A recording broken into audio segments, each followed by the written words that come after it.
FCC is a capture agency. They probably conducted what I believe to be the biggest fraud on the public ever conducted. The FCC has been described by Harvard University's Center for Ethics writer Norman Alster as the most captured agency in D.C., acting more as a industry cheerleader than a regulator. This is especially true today with 5G, where there are serious safety concerns and potentially misleading information coming from the FCC. For example, the previous chairman of the FCC is Tom Wheeler. He was the head of the Wireless Lobby Association for 14 years. Now remember, Obama told us there would be no lobbyists in his administration, so he took the biggest lobby and put him as a head of the FCC. And that's damn important.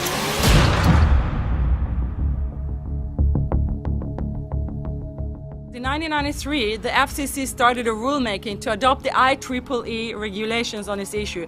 IEEE is an engineer association.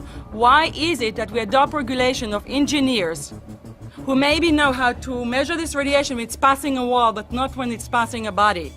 All our health agencies objected it, saying that it makes no sense to adopt engineer association, that they had not even one biomedical person on their team. They are effectively indemnified against adverse health impact lawsuits when the acceptable limits are higher than the limits actually shown to show harmful health effects.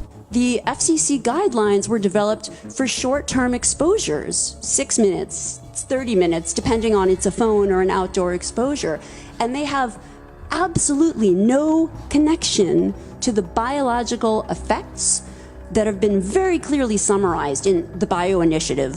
So as you can see, there's a number of individuals in this room today that have serious concerns about this as regards to their health. If one of your companies decides to put one of these small cells up at a pole that's within, say, 50 feet of one of their houses, what recourse do they have to say, is there a way to move it somewhere else? There's language in the bill so that the authority can require the applicant to come forth with certification of compliance with the FCC's rules related to radio frequency emission.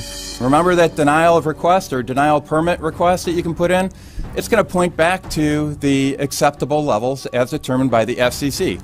Not the EPA, or not the CDC, the ones who usually take care of health concerns, but by the FCC, which is staffed by former members of the telecommunication industry. That's the fox guarding the hen house.